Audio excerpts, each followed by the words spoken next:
आज हम आपको एक ऐसे मंदिर लेकर चलते हैं जिसकी बहुत मान्यता है। तो अब हम चलते हैं जयपुर से उस मंदिर की ओर। ये मंदिर जयपुर से करीब 80 किलोमीटर दूर है। यहां जाने के लिए वनस्थली मोड़ से जाना पड़ता है। ये मंदिर वनस्थली विद्यापीठ से 9 किलोमीटर की दूरी पर स्थित है।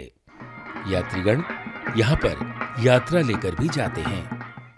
यात्रा गाजे बाजे के साथ जाती है। यात्रीगण नाचते कूदते अपना मनोरंजन करते जाते हैं। यहां पर बड़ी दूर दूर से यात्राएं आती हैं। लो जी, हम पहुंच गए हैं जोधपुरिया गांव। इस गांव को पार करते ही हम उस जगह पर पहुंच जाएंगे जिस मंदिर के बारे में हम जिक्र कर रहे थे। अब हम पहुंच गए हैं देव नारायण जी मंदिर। देव नारायण जी का यह मंदिर निवई तहसील के जोधपुरिया गांव में है। यहां तो मेला भी लगा हुआ है। ये देखिए, यात्रीगण अपनी इच्छा के अनुसार कुछ सामान भी खरीद रहे हैं।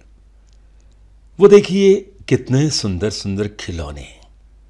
यात्रीगण यहां आते हैं तो अपने परिवार के लिए कुछ न कुछ जरूर लेकर जाते हैं।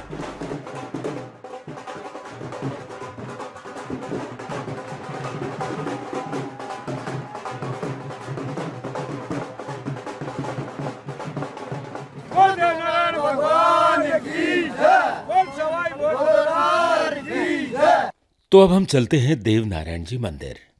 मंदिर जाने से पहले आपको बहुत बड़ा गेट दिखाई देगा। इस गेट से जब हम अंदर जाते हैं तो कुछ ही दूरी पर बाईं तरफ सवाई भोज के दर्शन करने को मिलते हैं। वहां क्या मूर्ति बनाई गई है। घोड़े पर सवार सवाई भोज के दर्शन करते ही मन श्रद्धा से भर उठता है।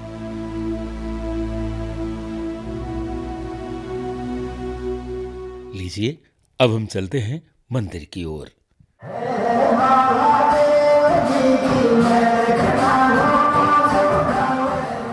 ये देखिए, यात्री इस मंदिर में दंडवत करते आ रहे हैं और इनके हाथ में झंडा भी है।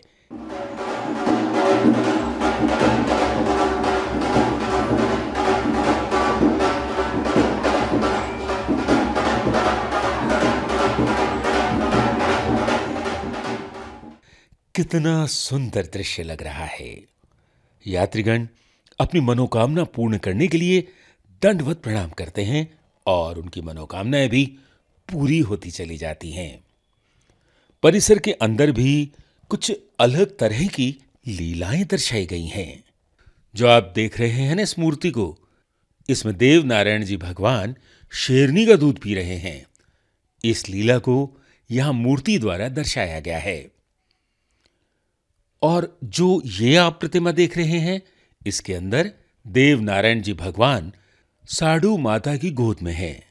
कहा जाता है कि जब कमल के फूल में देव नारायण जी ने अवतार लिया था, तब साडू माता ने भगवान को गोद में ले लिया था।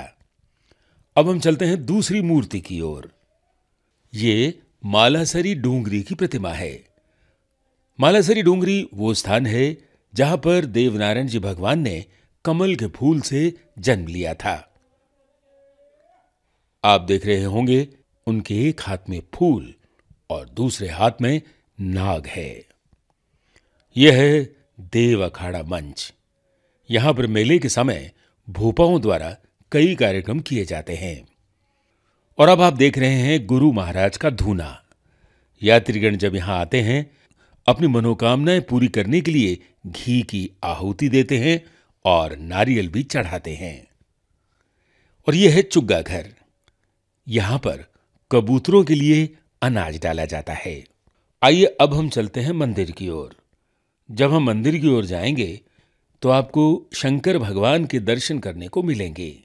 यहां शंकर भगवान के दर्शन करने के बाद आप आगे जाएंगे तो बाईं तरफ राम दरबार के दर्शन होंगे और दाईं तरफ हनुमान जी के, और यहां पर ज्योति के भी दर्शन होंगे। अब हम पहुंच गए हैं मंदिर के अंदर। ये जो आप देख रहे हैं ना, ये देव नारायण जी की मूर्ति है। इस मूर्ति के जब यात्रीगण दर्शन करते हैं तो उनकी आत्मा गदगद हो उठती है। आप भी दर्शन कीजिए ना भगवान देव नारायण जी के। आपको पता है देव नारायण जी के अस्त्र तलवार और भाला थे। पीपल देह के साथ उनका विवाह हुआ था। उनके पिता का नाम महाराजा सवाई भोज था। माता का नाम साडू माता था। देव नारायण जी पराक्रमी साहसी योद्धा थे। वे शासक भी थे। देव नारायण जी ने अनेक सिद्धियां प्राप्त की। चमत्कारों के आधार पर वे धीरे धीरे देव स्वरूप बनते गए और अपने इष्ट देव के रूप में पूजे जाने लगे। देव नारायण जी ने लोगों के दुखों और कष्टों को दूर किया। उन्होंने जीवन में बुराइयों से लड़कर अच्छाइयों को जन्म दिया। उन्होंने आतंकवाद से संघर्ष कर सच्चाई की रक्षा की और शांति स्थापित की। हर असहाय लोगों की आपने सहायता की। यात्रीगण यहां आते हैं और देव नारायण जी के दर्शन करते हैं, जिससे उनकी मनोकामनाएं पूर्ण होती हैं। लगता है कोई पैदल यात्रा आई है। ये जो पैदल यात्री यहां पर आते हैं ना, भगवान को झंडा चढ़ाते हैं। आप भी इस झंडे के दर्शन कीजिए। जब किसी गांव से यात्रा आती है तो वो एक ज्योति भी लेकर आती है, उसके साथ साथ ही घी।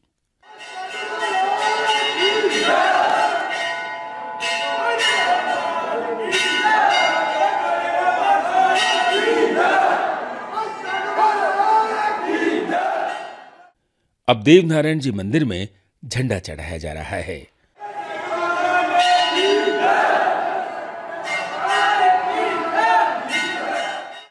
और देव नारायण जी को भोग भी।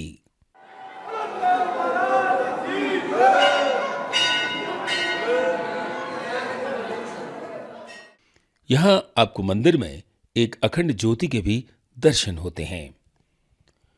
और ये जो आप देख रहे हैं, ये 5 भाइयों का मंदिर है। यहां आपको धूना जी महाराज और जगदीश जी महाराज और ऊपरी पाठ के भी दर्शन करने को मिलते हैं। ये जो आप देख रहे हैं, ये चतरा भोप जी हैं। यहां पर सूर्य देव के दर्शन और भगवान गणेश जी के दर्शन होते हैं। ये गुरु रूप और 4 भाई हैं, सूर्य भगवान, ग्यारस माता, बीला, बीली, साधु माता, दीप कवर का शीश, सवाई भोज, रानी जेमती। कई भित्ति चित्र भी यहां दर्शाए गए हैं। आइए अब हम आपको लिए चलते हैं इस देव नारायण मंदिर की संपूर्ण जानकारी दिलवाने अध्यक्ष सुरज्ञान सिंह गुर्जर से।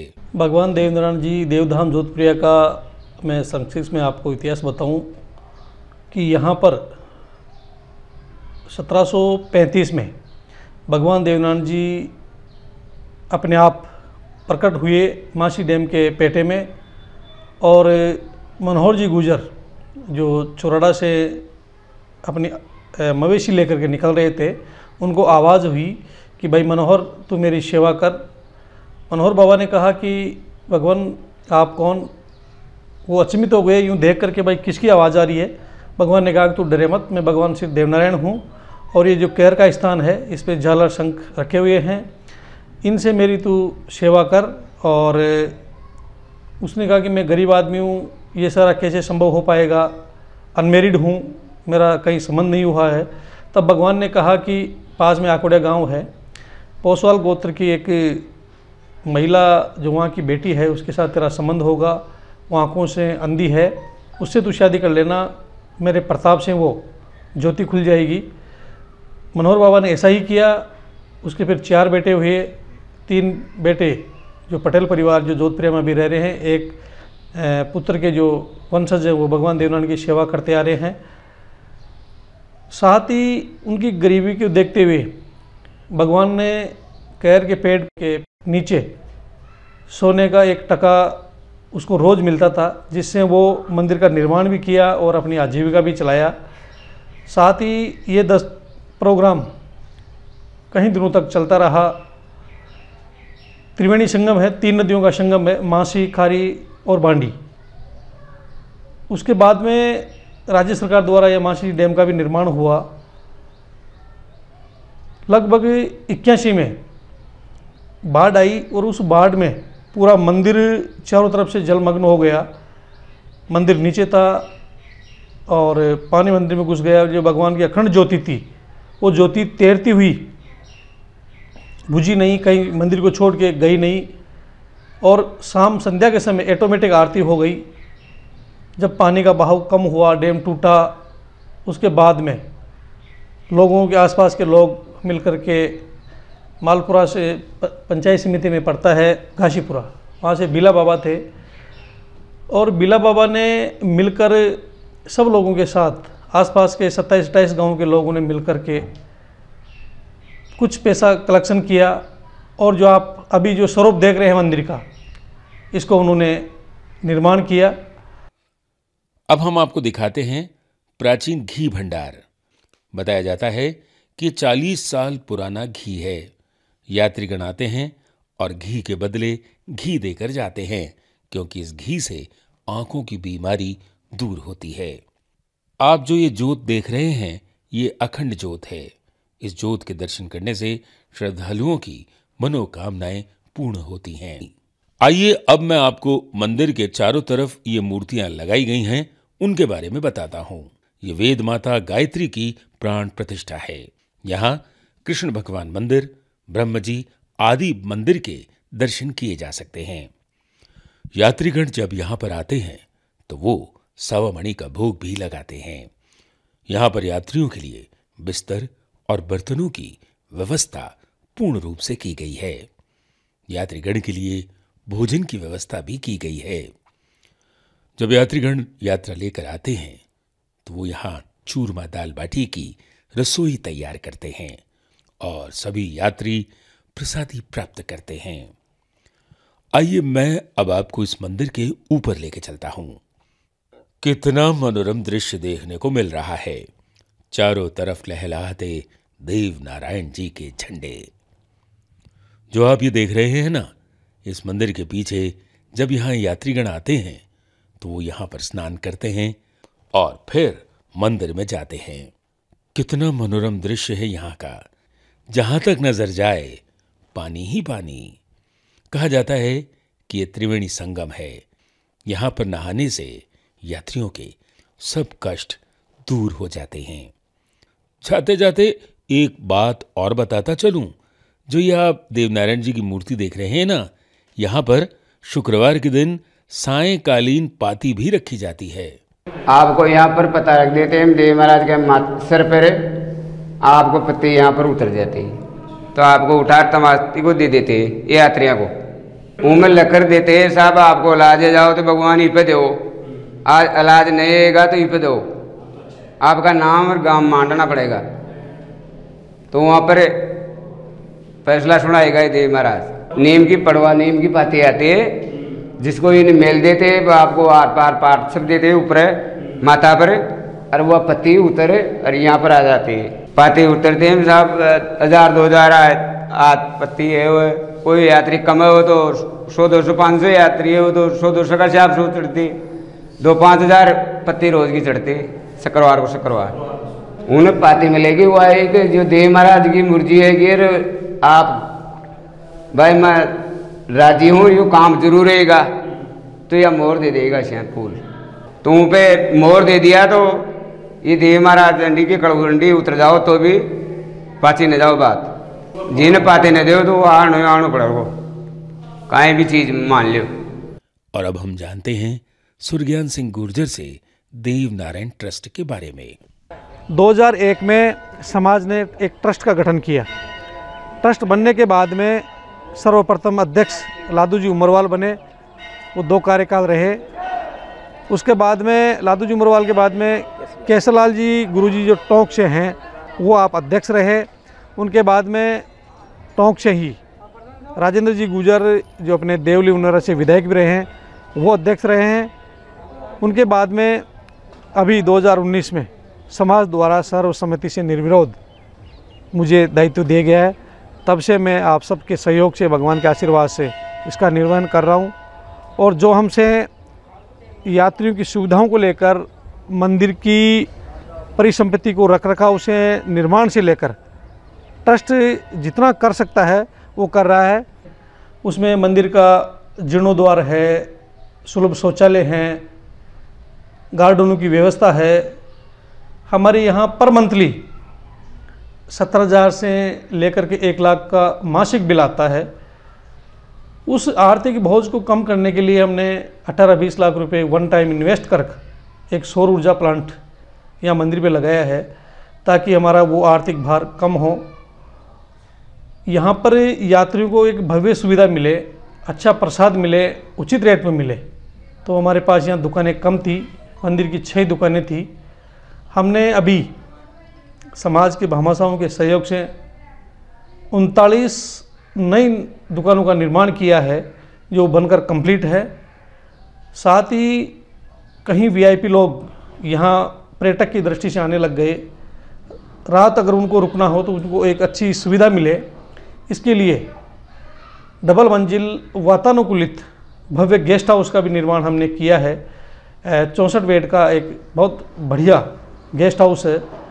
साथ ही हमारी समाज को जगाने वाले गुर्जर समाज के मसीहा कर्नल किरोड़ी सिंह जी बैंसला साहब की आदमकद, जो पूरे हिंदुस्तान में ये पहली मूर्ति है जो यहाँ भगवान देवनारायण जी के आदमकद मूर्ति लगाई है हमने।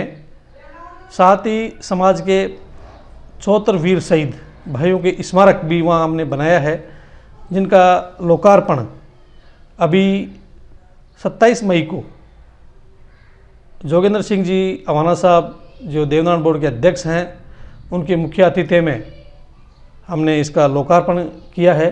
उस कार्यक्रम में टोंक सवाई माधोपुर से लोकप्रिय सांसद साहब सुखबीर सिंह जोनापुरिया जी, निवाई क्षेत्रीय विधायक प्रशांत जी, गुर्जर समाज के आरक्षण संघर्ष समिति के अध्यक्ष विजय जी बैंसला साहब, जयपुर हेरिटेज महापौर मुनेश जी, टोंक जिला प्रमुख सरोज जी बंसल, निवाई प्रधान राम अवतार जी, सीमा सीताराम जी, आप सभी के आतिथ्य में गुर्जर समाज की गरिमामय उपस्थिति में इस भव्य कार्यक्रम को समाज के समक्ष लोकार्पण हुआ है।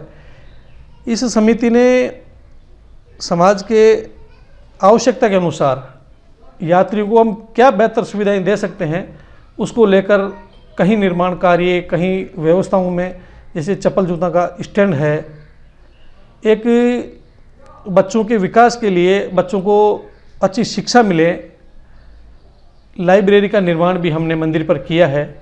उनका लोकार्पण इनकम टैक्स, जो हिंदुस्तान की सबसे बड़ी अधिकारी है, कर्नल साहब की सुपुत्री श्रीमती सुनीता जी बैंसला जी, और आप ही के साथ जयपुर हेरिटेज महापौर मुनेश जी गुजर और जयपुर नगर निगम की महापौर सौम्या जी गुजर, आपके सानिध्य में इसका भी हमने यहाँ लोकार्पण किया है।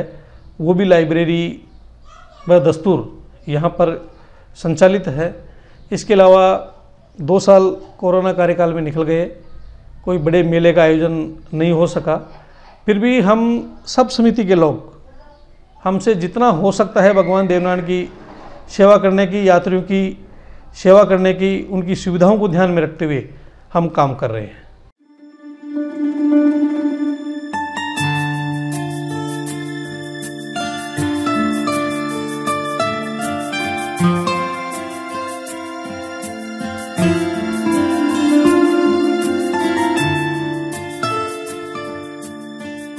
आपको हम और भी धार्मिक स्थानों की जानकारी देते रहेंगे। हमारे चैनल शकुंतलम वीडियोस को सब्सक्राइब करिए और लाइक भी।